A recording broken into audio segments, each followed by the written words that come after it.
to the other screen. We are a couple more to get in, and we are good to go. Perfect. So I want to thank everyone for joining us this evening on a Tuesday. It's really great to have so many folks interested in this conversation, and I'm really thankful for having the opportunity to sit here and talk with the presidents of our two colleges, Mayor Rabideau, Joe Shoemaker, who is our the chamber president, and just some clearing house, some rules at the beginning here. We'll have different speakers come in, and I'll turn their videos on. If you're listening and participating in that way, please keep your mics and your videos off, just so that we can keep our visuals clean and get the information out that we want to talk about with everyone here. So with that, I just want to again welcome everyone to this conversation. I want to provide a little synopsis of what we will be talking about tonight.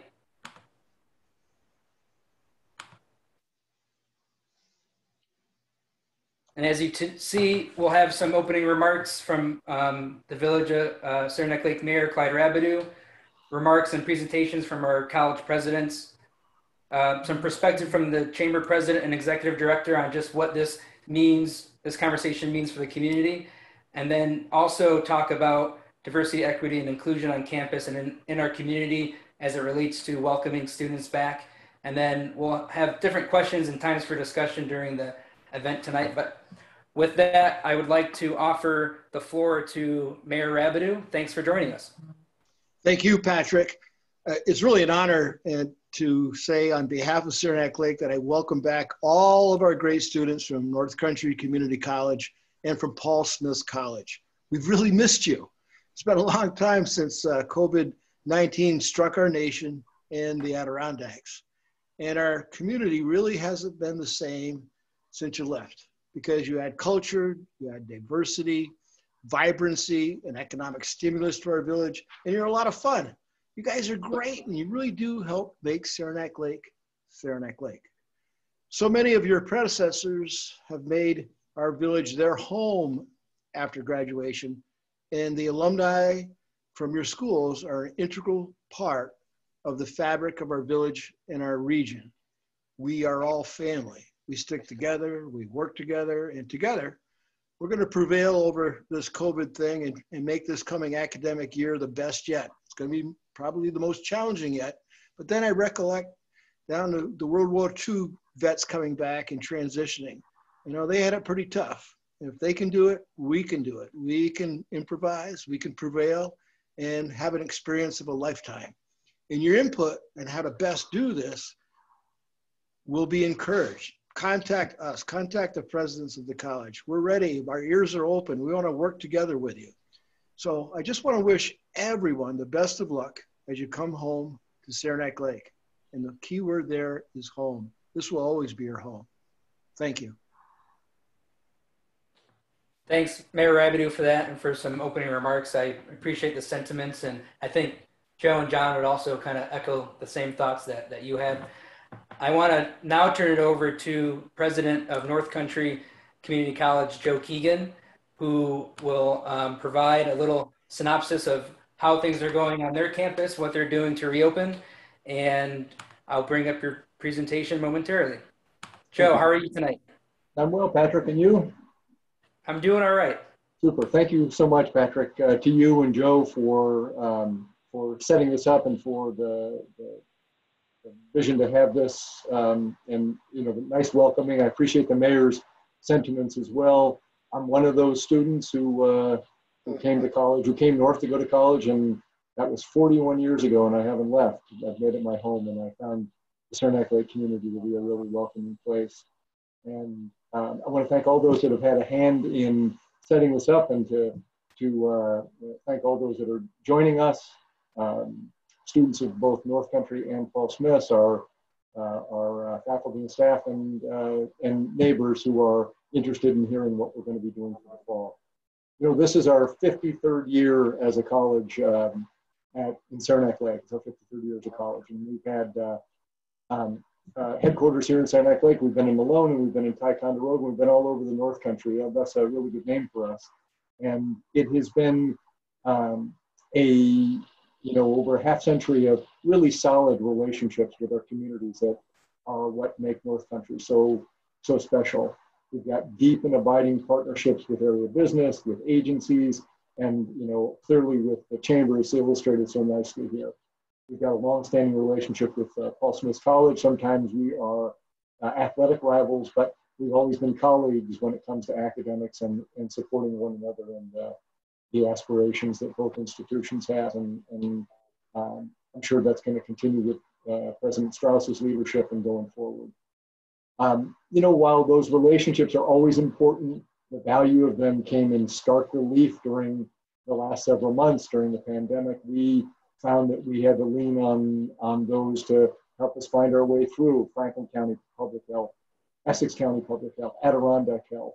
Early on, Adirondack Health's Mim Tracy was critical to our ability to respond to the COVID-19 pandemic, where on the 13th of March, we were shutting the campus down and quickly pivoting to a fully online semester. And it was an opportunity for the college then to also pay that back. Our nursing and our science labs donated their PPEs to the counties and hospitals to be able to help when we were getting droughts of those, to be able to make sure that everyone was protected. We were able to leverage our nursing clinical beds to be able to help the hospitals set up mobile nursing COVID-19 clinics. And, one hand washes the other. I think that's one of the great elements of living in the North Country, working in the North Country, and studying in the North Country. I think students will find that those relationships are going to sustain them as well. And they go deeper. As a community college, our employees, our faculty and staff live in the community. And the majority of our students also reside locally and commute to and from campus, many living with their families, raising and educating children, and so on. And like Paul Smith College, our first priority was and continues to be ensuring the safety and health of our students. And it was from that place that we opted to move in to the fall in the way that we did, which is mostly online, and limit the possible transmission of the virus. We're a campus that's always in motion, and we are moving between 125 miles between the Malone campus and Ticonderoga. And as we looked out and saw, how do we ensure the safety and health of all of those that will be traveling, we opted to go to an online environment. And so, Patrick, if you would queue up, you did, thank you. So we've also, I'd be remiss if I didn't mention the support that we've had from Governor Cuomo and his Department of Health and his team. They were really instrumental in being able to help us work through planning, as has been the State University of New York. The SUNY system was just incredible in their outreach as well. So we've been really blessed with all those critical relationships that have helped us. We, in order to be able to restart the campus, we had a campus-wide task force, which we stood up in the spring, and that helped us to shut down the campus and do so safely. That same group then became the group that helped us to develop a restart plan. And our restart plan had 4 elements, as you can see on the screen there: repopulation of the campus, and then monitoring the virus, containing the virus. What happens if we get a resurgence in the community? How do we return to remote learning? And so as we looked at our planning process, we kept going back to what was our priority, and that priority was the commitment to ensuring the health and safety of our community, both campus and beyond. Patrick, if you can move forward. Thank you. And so the plan that we wound up developing has, and this is really a shortened version of it. There is a link to the plan in that first slide. So we opted for our instruction that we were going to be mostly online, with the exception of a few programs where the learning outcomes really require face-to-face instruction. We'd opted for the first 2 weeks of the semester and the last 2 weeks of the semester to be totally online, giving everybody that period of quarantining before any students come to campus. And we, as I mentioned, we were going to limit in-person instruction. You'll notice in every one of these slides that the spring 2021 has a question mark, because our commitment was that we would continue to monitor the state of the virus, follow what was going on in our regional teams that were the control rooms, and making sure that we were able to continue to offer classes in the way that we were doing, and then reassess based on the status of the virus for how we would look for the spring. Similarly, in our academic supports, our tutoring and our library services, we're going to do those in a mostly online environment with some in-person supports after week 2, and we're going to establish those by appointment only. We live in an area, as you all know, that has oftentimes patchy and challenging Wi-Fi or broadband access, and so we know students are going to need to come to campus in order to be able to use computer labs, and we're going to have limited in-person access for those as well after week 2. Our student life activities are going to be online as will engagement. We had we did that in the spring and found a lot of success with that, and we'll continue to be able to keep the students and our and that camaraderie and that feeling of being connected alive as we get into the fall through that same mechanism. Our athletics, we wound up going back to that priority. How do we ensure the safety and health of all? And we, in conversation and in agreement with our athletic department, decided that suspending athletics for the fall of 2020 was the correct course. We're hoping to be able to bring them back in the spring, but again, we're going to be monitoring for the status of the virus and the ability to do so. Residence life, we also suspended for the spring, our dorms and our food service. Again, we'll be looking to reassess mid-semester to determine the spring 2021. Patrick, if you move forward, please. On our administrative offices, we will do mostly online. We're encouraging people to interact with us in an online setting. We were able to move everybody into that remote standing in the spring, and we will have limited in-person by appointment only opportunities, but that'll be the first and last 2 weeks of the semester. We'll be fully online, and then in between those other 11 weeks, we'll be able to do it by appointment. A massage therapy clinic will be closed, suspended to the public, and suspended for the fall. Our gym, pool, and fitness center is going to be suspended. That is both for our student body as well as for the public. And our library, we're suspending operations for the public for the fall. We'll reassess it. We wish we didn't have to, but in order to be able to, again, going back to the priority, that was the way that we felt was the best way to deliver on that priority. Patrick, thank you. You may be interested in learning, how are we going to be doing the monitoring and the containment. So on the employee side, we've got a daily screening for those that will be on campus. We're requesting an isolation period prior to return for our faculty and staff. For those that have traveled out of state, they're required to complete the New York State Traveler Health Form and then follow through with any isolation and quarantine protocols that are required by the governor's office for out-of-state travel. Similar on the student side, daily screening for those that are going to be on campus, a requested isolation period prior to return, completing the New York State Traveler form, and followed by isolation and quarantining. They have the added requirement to send a screenshot of that completed form to our campus safety monitor, Tara Smith, and the link is there. Testing, we do not have the capacity to test, and so anyone that is symptomatic will be asked to remain at home and then work with their healthcare provider to be able to be tested, and then follow through with any isolation or quarantining that they recommend. And Saranac Health has assured us that there is significant testing resources in the community, and the same holds true on our other 2 campuses. And then public health will be doing the contact tracing.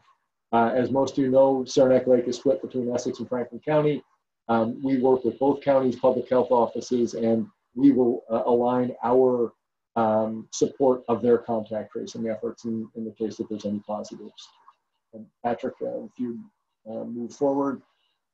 We have taken a number of steps in terms of reducing density, as mentioned, reducing our on-campus face-to-face operations.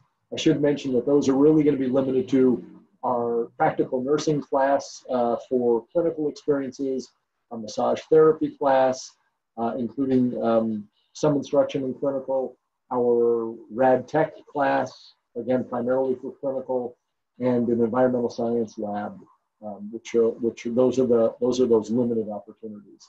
And then we're reducing operational hours. We're going to move everything in between 8:30 and 4:30, and that will help us with density reduction. When on campus, when you're in buildings and you're not in your own office like I am, then masking is required, and we provided masks, both cloth and disposable, when in the buildings and when not able to socially distance outside of the buildings. We have planned workspaces around social distancing guidelines, requiring 6 feet minimum of separation. We've placed distance markers in select high traffic areas, and we've also put in barriers where distancing is difficult, where there's going to be interaction with the public or with students, or even within offices where barriers are needed.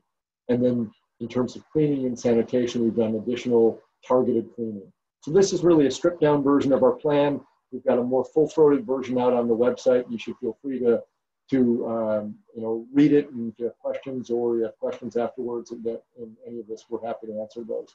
And then finally, a little bit later in the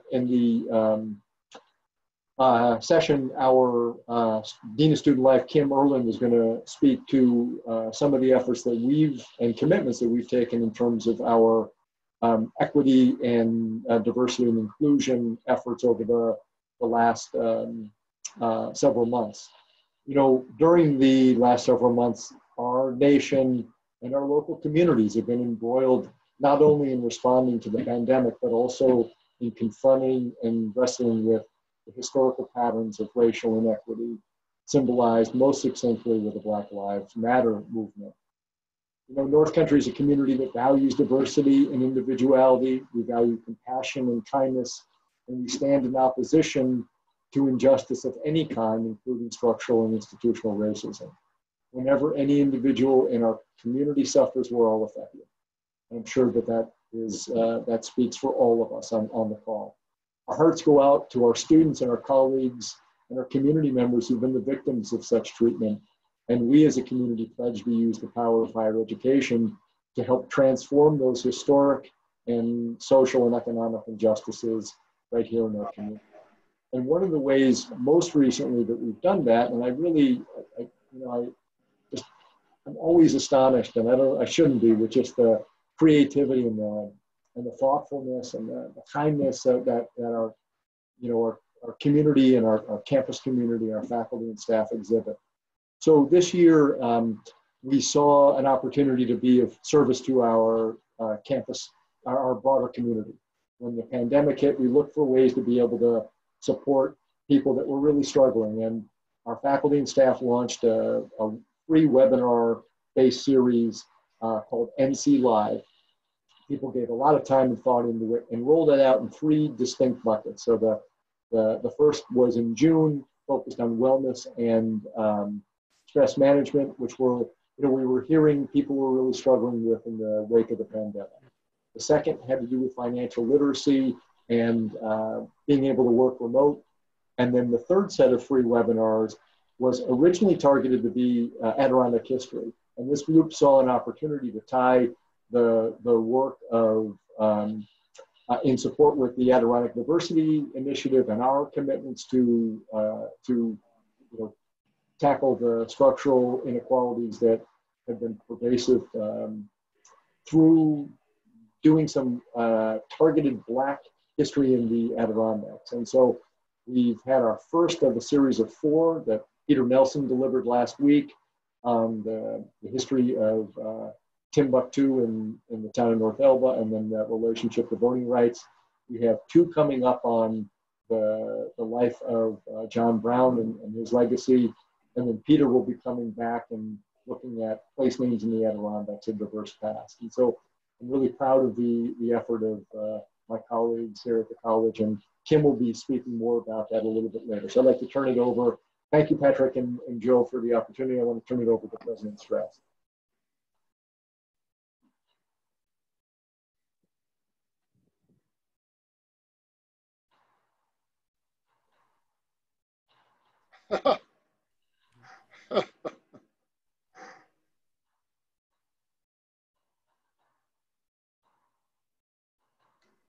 So I want to thank Joe for his for giving a little bit of insight on what's happening in the the community up on top of the hill there with North Country, but also for all the efforts that you're doing to lead by example, especially when it comes to keeping the community and your students and faculty safe when it comes to COVID precautions, Joe, but also with helping lead by example with trying to engage the community in conversations that might be a little uncomfortable for folks, and conversations that I think are going to be ongoing and that need to be continued. And I'm really excited to see, in the future how the chamber and the colleges could work to help, form a more holistic conversation around those topics that you talked about. So thanks, Joe, for providing that insight.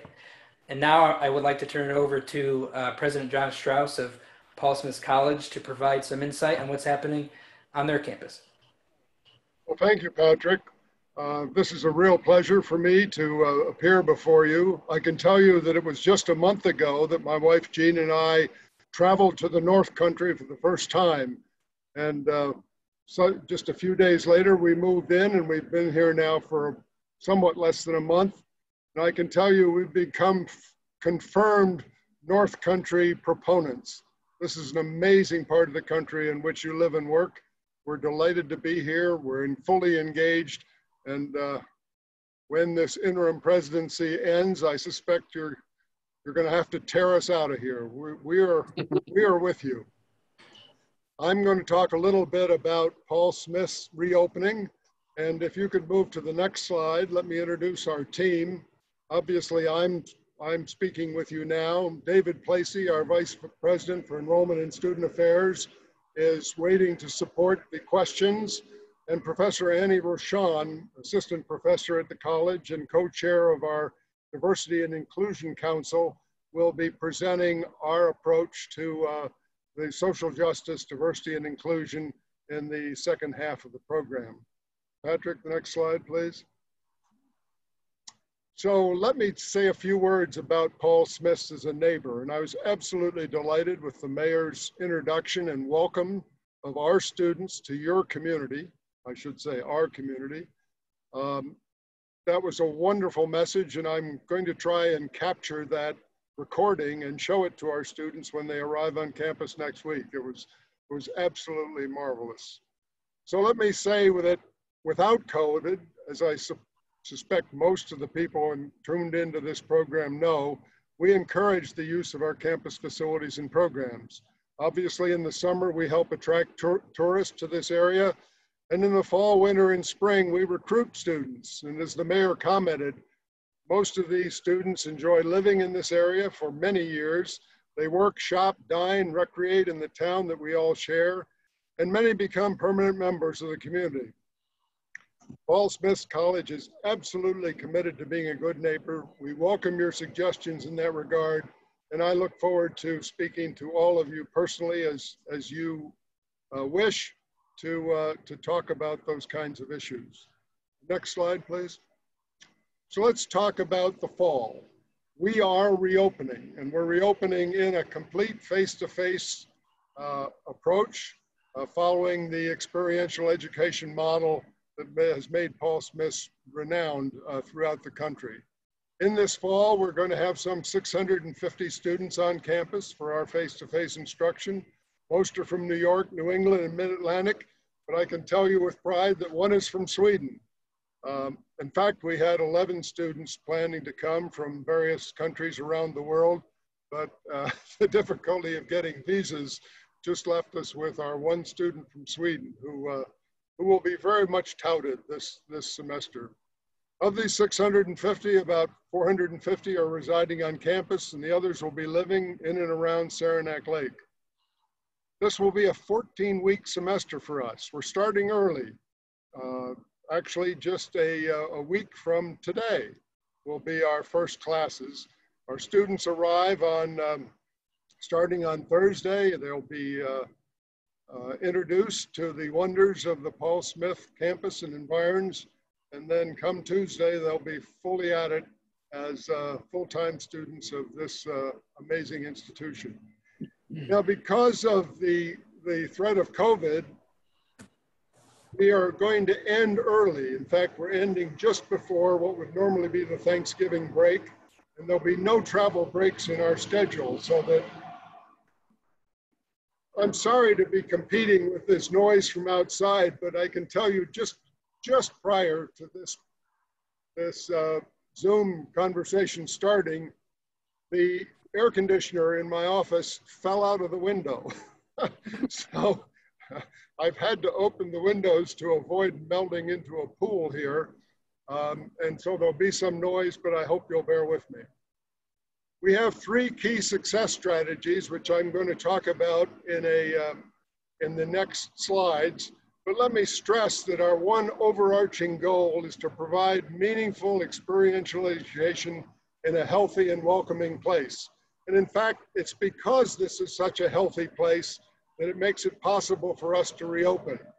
If you've been following the media, you'll notice that many colleges and universities around the country, after planning to reopen, have been changing their plans in the last weeks as they realized the problem they were going to have with infections coming in from their near neighbors and the possibility that they would be infecting the neighborhood in which they live.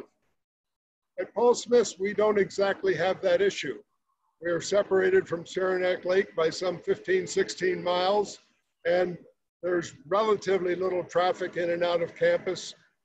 We're in a rural area that has avoided, by and large, COVID infections, so we're feeling very positive about our ability to open and successfully conduct a full face-to-face semester. Let me, if you would move on to the next slide, please.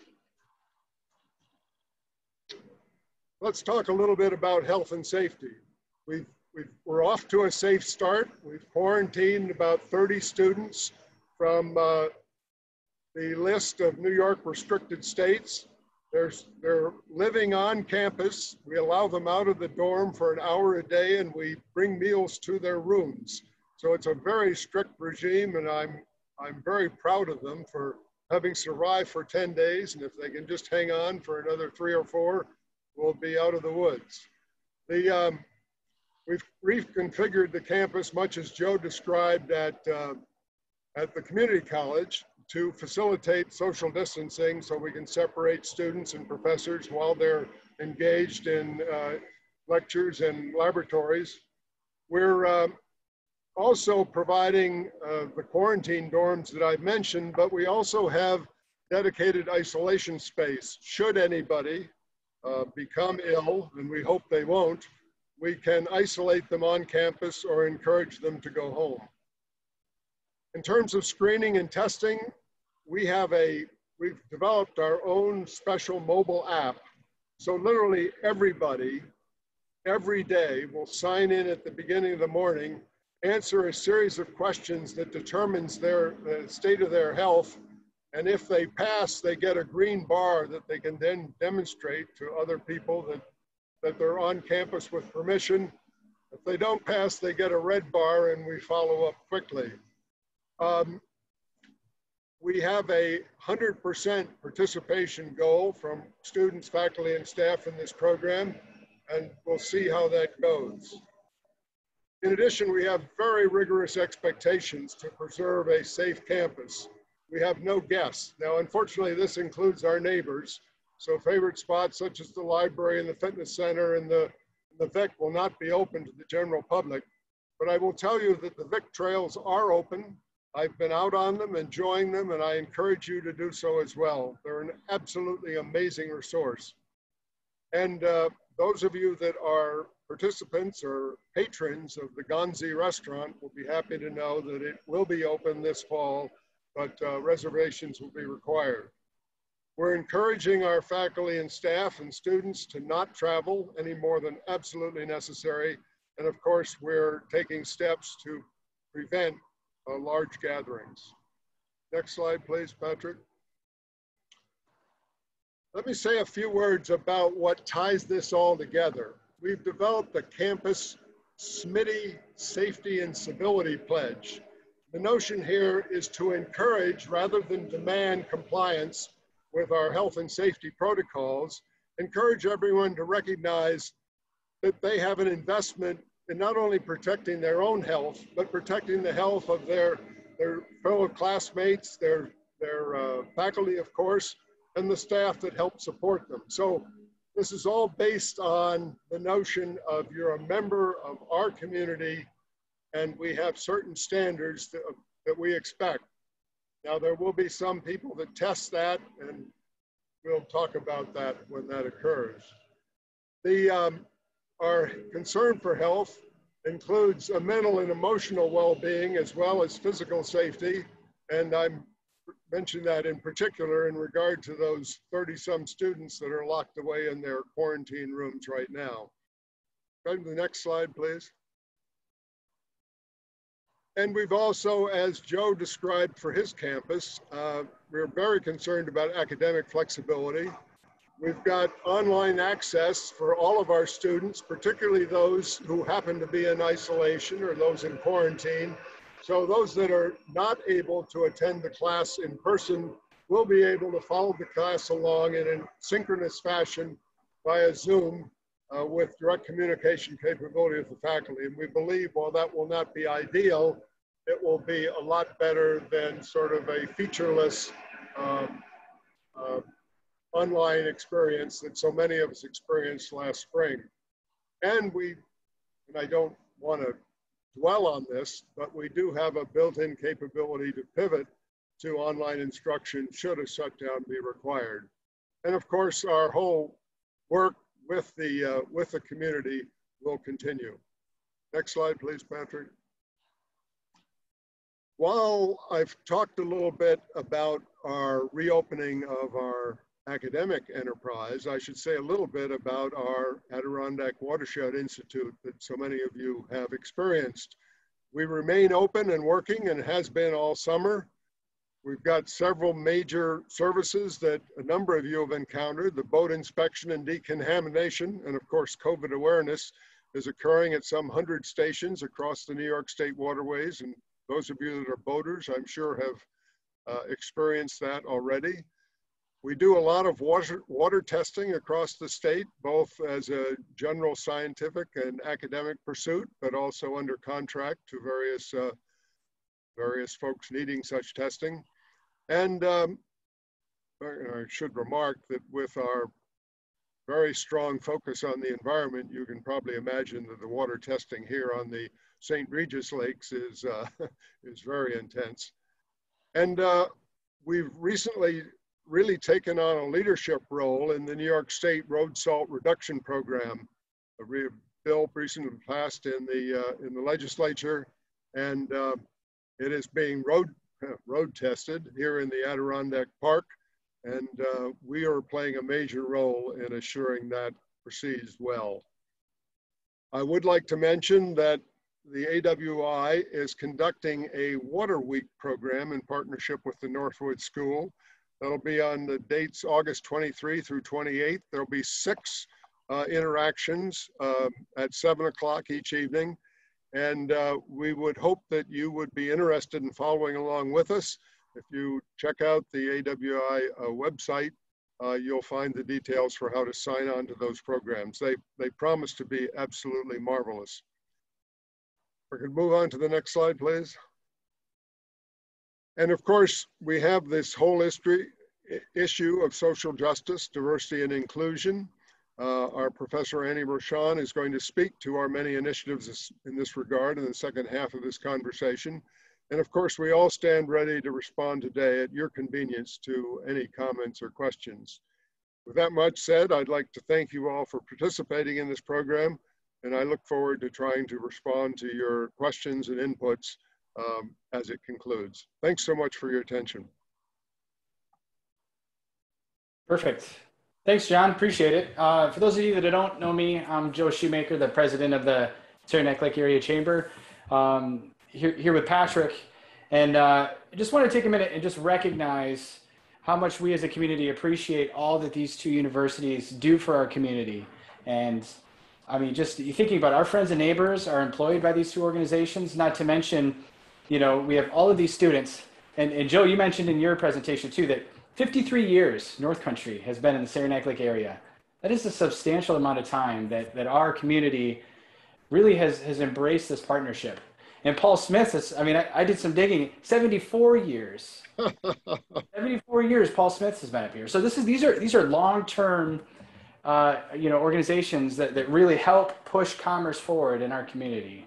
And we really appreciate the transparency and the openness on what's coming up. And I'm really hopeful that you'll find strong strategic partners in the community to help facilitate any changes that may be popping up. So building on that, Patrick, from an operations standpoint, I mean, do you? Well, I want to reiterate kind of Joe's thoughts about how important it is to provide a welcoming environment for all of your students, faculty, and staff. As Joe said, they're all community members. We view students coming into town as community members. Many students from Saranac Lake go to both Paul Smith's and North Country, but there's a lot of folks from outside the community coming in, but they're all community members in our mind. And we're really recognize, though, how important it is to maintain public health safety. And it's really, I think, important to hear from you folks how important you're taking it, the protocols and the measures that you're trying to do, and also your openness to being flexible in the moment and to kind of look at what's happening and to make decisions as they come. So we really appreciate you being able to, you know, think in that way. I want to offer, you know, to both colleges and to the students, faculty, staff that are going to be attending this upcoming semester to try to look to the chamber and to their community as a resource. We want to be able to offer and connect students to the businesses and services in the area. And we want to be able to extend and bridge that gap, that if there is need, that you know, someone might be quarantining and they need help and assistance with getting something, the chamber's here to try to help connect that and to understand what's happening. There's also, as Joe mentioned, a wide network of folks working to try to provide the right PPE and hand sanitizer, and the chamber want to offer both our members who are helping do that, but our volunteer corps that's making masks and folks who are doing that, to offer that up to the colleges as an extension of your current, you know, network. But the chamber's here to try to help with that. But just importantly, we want to be resources for students so they know what's happening, if they happen to know what's going on in the community, know where they can go, what they need to do when they arrive on site at a particular business, or where they can go recreate and how they can recreate safely and participate with our businesses in a safe manner. The chamber has a lot of resources to connect them to know exactly what's happening.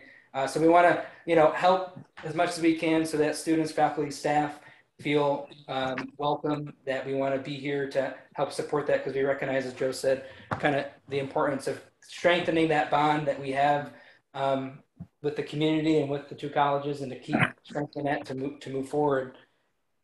If you don't mind, I do have a couple questions that I think may not have been addressed, and I'll offer them both to both Joe and to John to think about, and maybe you folks can decide who might want to answer first. But I know that you said that there will be calls to help understand the health of the students. Is there a particular testing protocol that will be happening on campus that you will be initiating? Is it mainly just a self-assessment, or how are you doing that for each campus? Let me take a shot at this, and then I'm sure Joe would like to comment as well. I perhaps should have mentioned that in addition to the self-assessment that we're doing, we have a full testing scheduled for all students, faculty, and staff about a week after classes start. The notion being to establish a baseline from which we can move forward knowing exactly the health status with respect to COVID of every member of our community. We'll also be following that up with some random testing as the semester progresses, so we can try and track the general health of the community. So as we've heard so many people say that the whole thing is about testing, testing, testing, we believe that strongly, and we will be fully engaged in that regard. Joe? Patrick, could you repeat the question? I missed the first part of it. Thank you. Sure thing. Remind just as John mentioned that they have actually some actual testing protocols that they want to institute. I know the two sites are different in how folks will be interacting on campus, but other than those self-assessments, is there actual clinical testing that will be happening, or do you? What's your protocol, practices? How do you see that going forward, Joe? Yeah, so our testing is going to be based on an as-need basis. If individuals are coming up as symptomatic, Patrick, with the screening, then we will be directing them to their provider and or to the hospital if they don't have a provider to get tested, and then to follow any of the recommendations from the test results in terms of isolation or quarantine. Well, thanks for explaining that a little bit more. And what sort of training and education will you be doing on campus for students, faculty, staff to be more aware of symptoms, and is that anything that might be available for the broader community to listen in so they can learn more of just what's happening with COVID and getting more up to speed on that? We've hosted some different discussions with Saranac Health that's kind of helped with that, but do you see that interaction happening with students and faculty on site? How do you see that educational component moving forward? Well, let me say again that as a face-to-face community, we are going to be doing the training for all students, faculty, and staff face-to-face. We've got a number of, well, if we could talk about the students, they will all be met by their dorm counselors and counseled in their first meeting about our health and safety protocols and how they should comply with them. With our faculty and staff, we have full meetings scheduled to review this with them. And again, we're going to be stressing that this is something we're doing for the good of the community. We recognize that some people will have one objection or another to the notion of loss of individual freedom, but this is a place where you're going to have to make some compromises for the good of us all. And we believe that's going to go very well. And Joe, anything there? Since we're mostly online, any of that will happen for us, Patrick, in an online setting. So we've already developed and moved out to the faculty and staff who are returning over the summer a presentation for them regarding any of the important information for them to be able to be safe, as well as a similar presentation to the kinds of materials that we presented here. And then we'll be doing similar communications with our students, and some of the courses or the classes that we'll be having students on campus will be doing that as well. Great. Well, I appreciate you answering a couple questions that came in around some of that. I know that both colleges are taking the instituting the precautions around COVID really seriously, and I think it's also just a really good time to reiterate for both from the chamber's perspective, but also the community's perspective, that we're all in this together, and if we can all work on staying diligent and all those precautions that are being laid out there by the experts, that we can all be able to get through this and see success in our community if we're able to abide by these different precautions. So on a personal note, please wear a mask and social distance. and practice proper personal hygiene. And so I appreciate both presidents for providing their time and their insight onto what's happening on campus. But to transition a little bit, I know we're talking about welcoming students back on campus, and that we're trying to welcome them into our community. But there's a lot of question and conversation about exactly what does that mean to be a welcoming community, and what does it look like to have yourself invested in doing that, and what actions can you take to truly become a welcome community in every aspect of that term. So I would like to invite now the folks that Joe and John have invited to kind of give some insight onto what's happening on their campus in terms of diversity, equity, and inclusion. And since North Country went first, we'll go with that. Joe, would you like to introduce the participant that's going to be helping with this? Absolutely. It's my honor to introduce Kim Merlin. So Kim is our Dean of Student Life. She is has been a critically important part of our campus community for a host of reasons. She's passionate, she's talented, she does great work. She's also our Chief Diversity Officer. So she not only has led the student affairs area, but has also had a real driving passion around equity and inclusion and diversity, and has been finding ways to continue to advance the college and the community. Kim is all in, and so it's my pleasure to introduce Kim, and love to hear from her. Thank you. Thank you, Joe. Patrick, did you receive the PowerPoint slides that I had prepared? Yes, I have them. Okay. And I will bring them up right now. Okay, excellent. Well, good evening, everyone. It's a pleasure to be here and be part of this conversation and talk a little bit more in depth about how North Country Community College is growing and evolving our understanding of diversity, equity, and inclusion. I started at the college in 2016, and I was the inaugural diversity officer. And so I was immediately tasked with forming a task force and developing a diversity plan. So that was an exciting but also challenging project to start my career at North Country with. Next slide, please. And so what you see on the screen now is a vision statement that was created in 2016 with direct input from students and faculty and non-teaching professionals who served on our diversity task force that inaugural year. And as I reread this vision statement more recently, it still resonates quite a lot for me. And I've had the honor of being a member of the core team of the Adirondack Diversity Initiative for the past year, and working closely with that group this summer in particular on some of the content and education sessions that we've been able to collaborate on.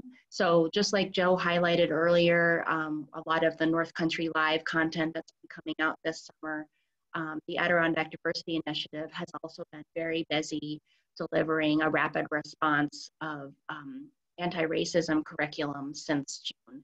And so this month in August, we've teamed up together and just spoke about those sessions that we are currently offering. And so we have another session this Thursday, every Thursday this month at 7 o'clock. And the North Country Live website is nccc.edu/live. I can also put that into the chat in a moment. But I really encourage you to participate. And if you can't attend live, the sessions are recorded and available on demand on both the North Country Live YouTube channel and the Adirondack Diversity Initiative YouTube channel. And I think that's one of the beauties of or opportunities that has come out of this pandemic. We have all become a lot more comfortable delivering content online and navigating on-demand content and fitting it into our schedules that are no less busy than they were before. But I think personally I've been able to find opportunities that I didn't previously get to take advantage of. So I hope those of you attending tonight will find ways to fit some of this into your life. Our campus community is also busy finding ways to continue to grow. The next slide will feature some of what we offer. Thank you. So our diversity initiatives and efforts are outlined on our website. And so you can feel free to check that out, send us feedback, and help us grow. One of the things I'm the most proud of, though, recently under development is our resources. We are growing that tool for both our campus community and the public to be able to take on some self-directed learning, not just around anti-racism, but all isms that exist. And it's really important that all of us continue that personal growth and take on that personal responsibility to make that change happen. But if you'll see on the next slide, the other thing that I think is even perhaps more important and more paramount right now is that institutions like North Country, like Paul Smith's, the Chamber, all of us that individuals can do individual work, but in order to really change structural injustices, we have to work together with our institutions to make some institutional change and use our institutional voice to have conversations like we're having tonight. So one of the things North Country is proud to do is launch an additional, a second climate assessment around diversity, equity, and inclusion this year. The last one we completed was in 2018, and it gave us a lot of really good data to look at where we were at and where we needed to go. We're also talking about launching a common read. And one of the things that I do as the diversity officer at the college is really challenge my supervisor and my coworkers and my students to continue to recognize where we need to learn and grow. So this common read is something that I've asked our college to do and start at the top, start with our President's Council and lead by an example. And then follow that up by inviting our faculty and staff into the conversation and then embedding it into our coursework for the students to dialogue about and process. And as Joe already mentioned, we're continuing with our North Country Live educational sessions. We're currently developing our fall schedule, so more information will be available on that soon. And we're also developing our new strategic plan, and inclusive excellence is going to be a priority in that new plan, and that's really exciting for me. And I give Joe a lot of props for inviting that to be an integral part of our future strategic planning. And just today, Annie and I had a great conversation about how Paul Smith's College, North Country can support each other in this work. And I think that's really at the core of success around diversity, equity, and inclusion. We have to find ways to partner and collaborate because we'll have a much stronger and more sustainable impact if we do it that way. And our diversity task force will continue to meet and engage even if it's virtually.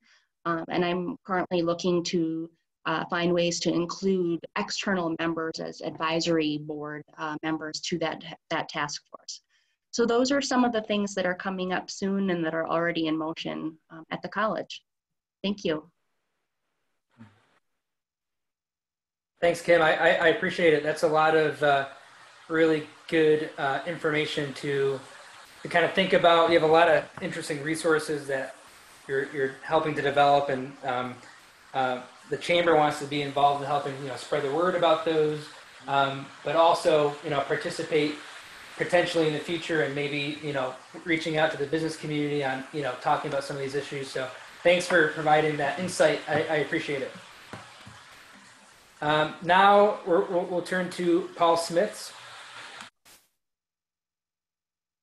And Annie Racone will help with that. So bear with me as I bring Annie up.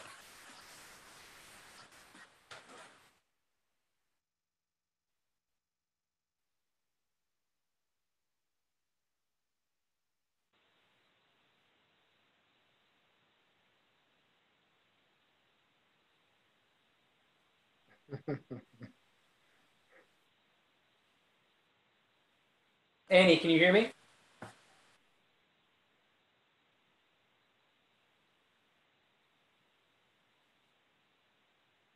Can you hear me? Yes. Hi, Annie. Hi, how are you? Good. So first of all, thank you for the introduction. Good evening, everyone. Patrick, can you put the first slide up, please?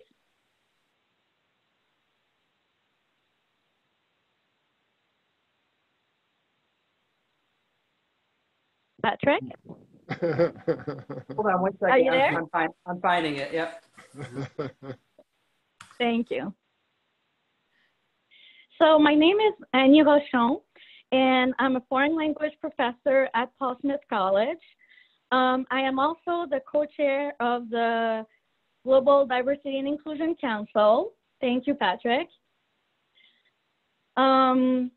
So we have this wonderful council that we are very proud of, and we have a lot of exciting initiatives and programming coming up this semester. Next slide, please.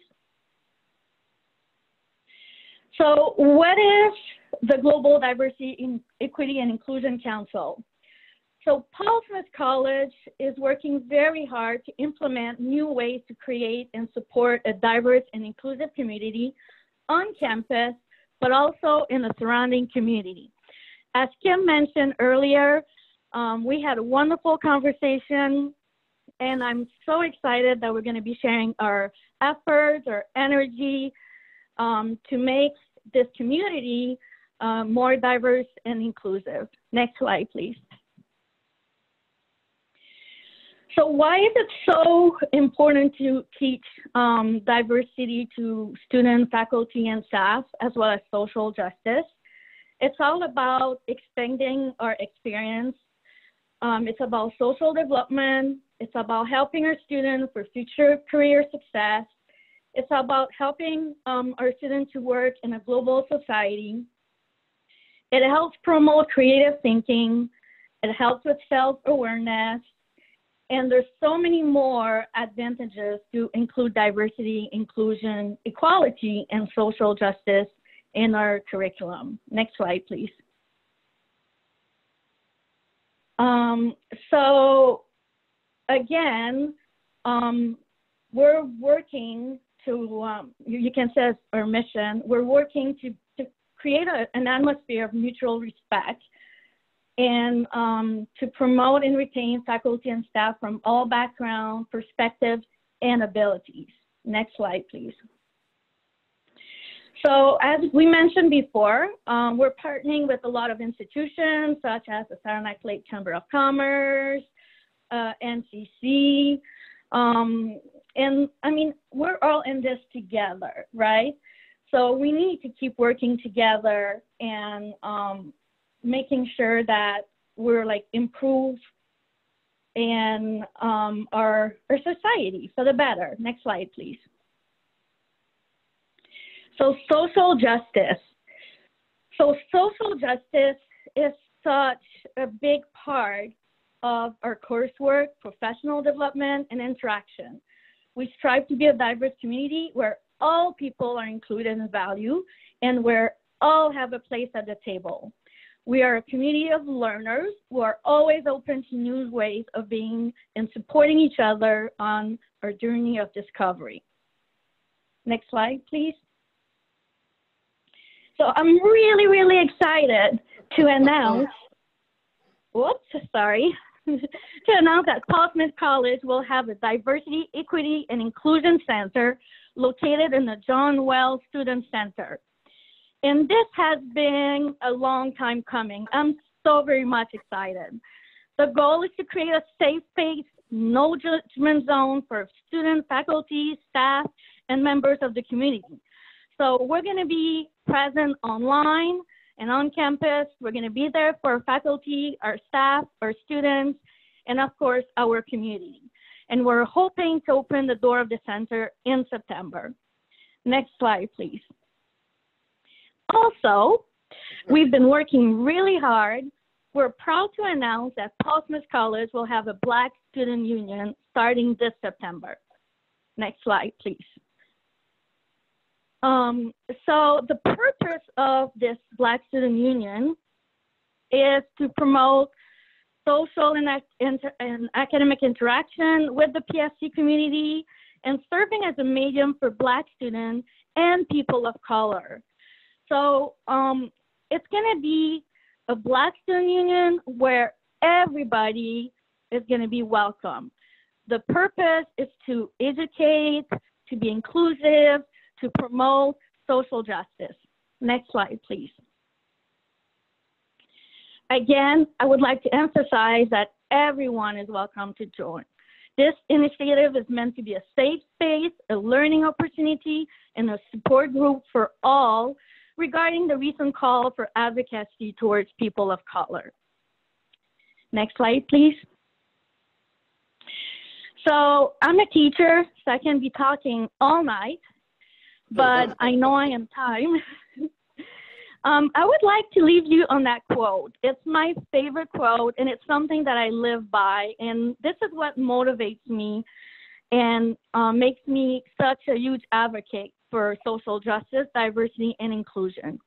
So when you see something that is not right, not fair, not just, you have to speak up. You have to say something. You have to do something. Thank you very much.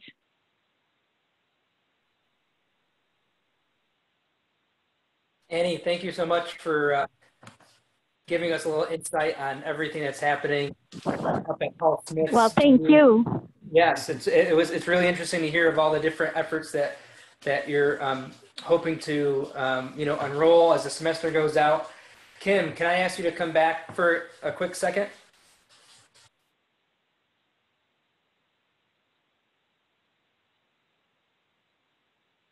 Yes, I'm sorry. I'm trying to turn my video back on and it's not working.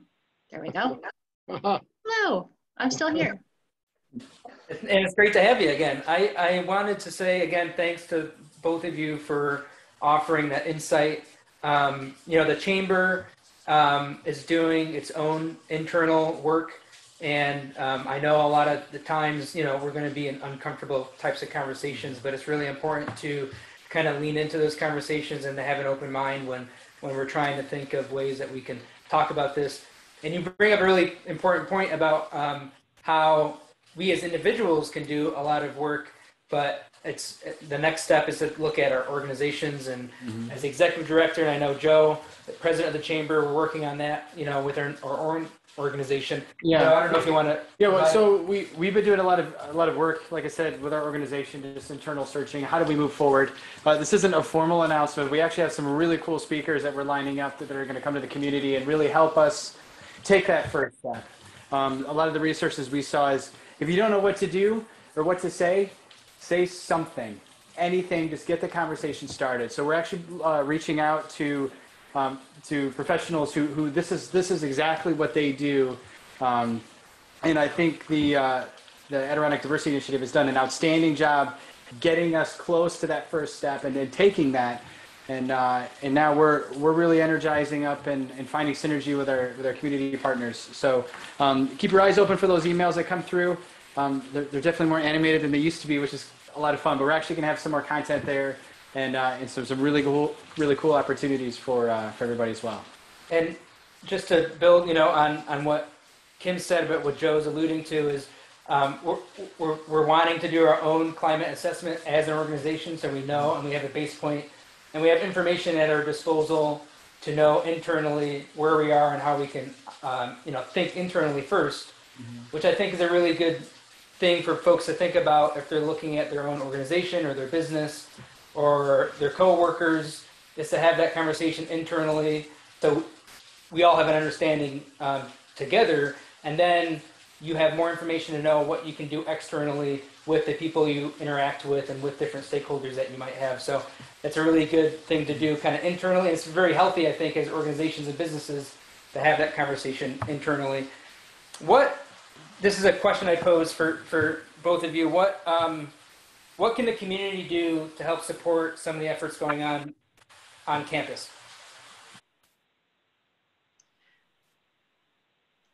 I think there's very likely an opportunity for us to collaborate on some of the competency content that we could deliver virtually. I've seen some other chamber and college collaborations recently quite close to us, so we can use that as a model and start to schedule some stuff. We can build that right into our North Country Live series or any of the sessions that the chamber typically offers the community. I think that might be one way to connect quite quickly. And I think there's probably an opportunity once we've done the internal work to also take a look at the climate of the village. And have a broader conversation about that with all of the various stakeholders and come up with some ideas of what we can offer and what we can do better. Annie, do you have anything to add to that? I agree with Kim. First of all, we have to figure out what the atmosphere is going to be on campus with the return of the student as well as on the community. But I am with Kim on that. I think the quickest way is by social media, online presence. We're going to be working together and hopefully come up with a strategic plan. And I think, Kim, you might have alluded to working with other higher education institutions.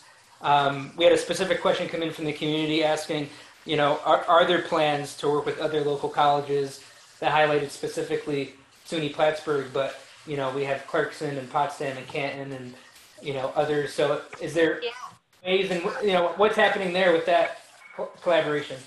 Absolutely. It's a great question.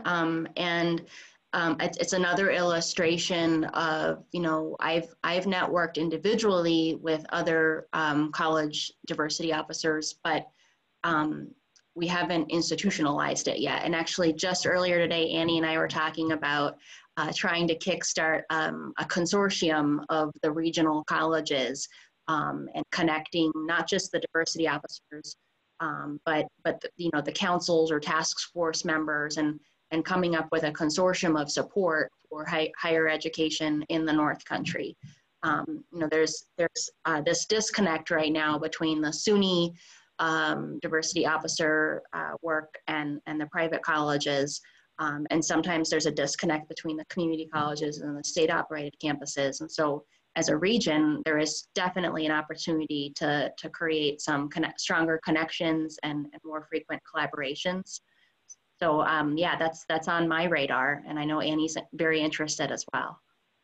Absolutely. Yes, I'm totally on board and I'm very much looking forward to get a consortium going. And I know you both kind of highlighted ways in which students or staff faculty might be able to interact with both, administrations on their concerns, but can you just go over that again, possibly, of just kind of what mechanisms are in place for folks to bring forward some of these ideas and conversation starters? Patrick? Yes, Annie. So, first of all, for faculty and staff, we're starting the semester this Friday with a guest speaker from Colorado. The first thing I believe that we need to do is start at, the core of the college, faculty and staff, right? So we're going to learn how to be allies and active bystanders. I know David Placey is also working on other programming with other institutions. And so, I'm very hopeful and I'm very putting my heart into this, hoping that we can make a difference. David. In terms of Yeah. consortium, there is a group that already exists called the Associated Colleges of St. Lawrence Valley. And they have several groups working. One of them happens to be their chief diversity, equity, and inclusion officers. And they've asked me to join that. So I've been going to their meetings. They are light years ahead of where we are. And there's a lot of information that I can share, not only with Annie and her co-chair, but also with Kim. Wonderful. Kim, was there anything specific you wanted to add to just, you know, on campus specifically what's available? Sure, and thank you, David. I look forward to that connection. So I had shared earlier that we have a task force, a diversity task force that started in 2016, and it's open membership. Anyone from the college community that would like to join is welcome to. And so we have had members from our faculty, of course, our staff, and our students, and our administration. And so every semester, every academic year, the membership changes slightly, but there's some core members that have consistently stayed involved, and we talk about ideas and ways to engage the college campus. And then we've always had this goal to engage the community audience and have struggled with it until very recently. So this North Country Live collaboration with Adirondack Diversity Initiative has really been a momentum builder around our DEI work on campus, bridging over to the community. And so I know it's going to continue, but it's a recent development. But internally, yeah, that task force is a great way for our campus community to contribute ideas. And through some of our assessment efforts in the past, we've done listening sessions with our students of color. We've done, I do classroom presentations and talk about microaggressions and privilege and power. And we have done a variety of professional developments with our faculty to help empower them to do some of these discussions and activities in their own classrooms. So that's how. Okay, great. Thanks for helping provide a little bit of background. And I wanted to offer another question for David and also for Kim and Annie on just what areas do you feel are the most important to bring up right now, and for folks to think about when it comes to diversity and inclusion, equity on campus. What would be kind of your final remarks on how folks might be able to get, you know, engaged in that, not only on campus, but in their own life? Can you just repeat the last statement, please? Yeah, what areas do you think are the most important, Annie, to address right now when it comes to, you know, on your campus for diversity, equity, and inclusion, and how folks can get involved to help with that?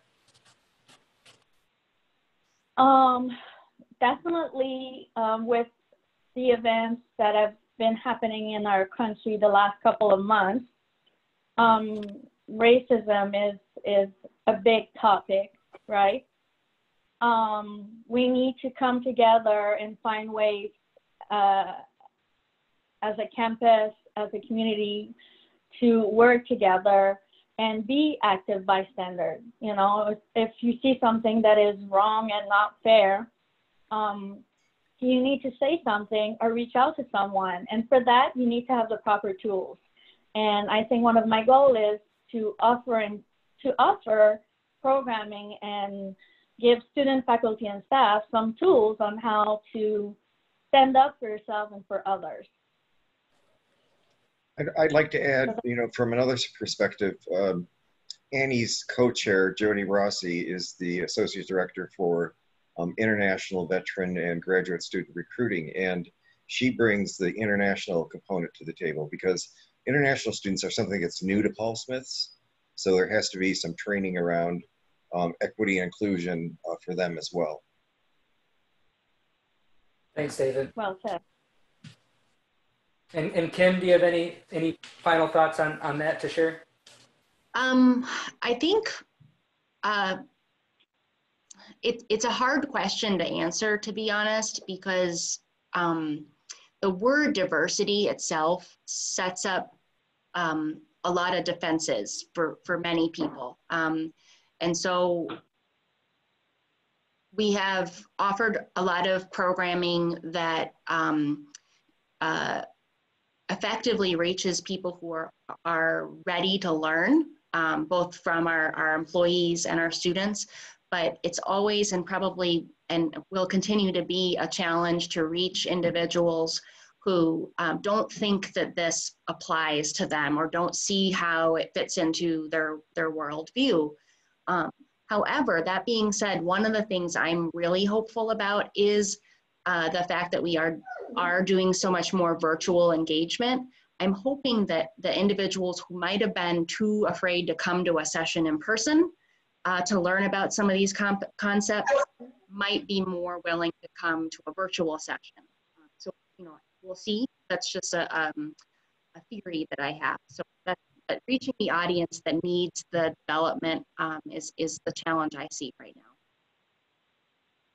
Well, I think from the Chamber's perspective that there's a lot that we can do just with communication with folks and conversations to help move that along, as Kim is saying, about who might need to just be included and to have a conversation about what terms mean. People have different perspectives of what different terms mean to them, and sometimes we just all need to kind of have a common understanding of what certain verbiage might be, language. People use it in different ways, so breaking down some of those barriers so that there's a common understanding, a common foundation to build from is, I think, part of the effort that you're talking about with that education and making it more accessible for folks might be a way that we can help do that. So I appreciate it. Just one last note, diversity, equality, inclusion, social justice, it's a lifelong learning journey.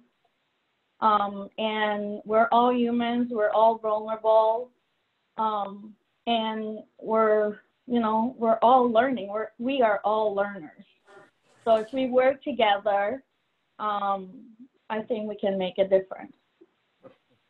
Thanks, Andy. I like that sentiment, and maybe we can end on that. And I want to thank you three for helping, give some insight on what's happening on that campus, but also talking about resources that the community might be able to utilize too. And I'll just ask our presidents to turn their videos back on, and I'm just going to offer them one last moment to provide any parting words.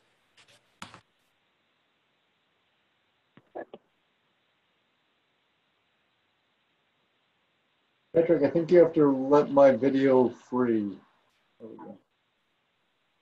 There you go, Joe. So Joe and John, thanks. Thanks for inviting us into participating in this conversation. Hold on one second. I just want to, thanks for inviting us. It's really important for us to continue building on this relationship that we have with the two colleges. So I personally thanks for including us. But I just want to offer any final thoughts the two of you might have in parting.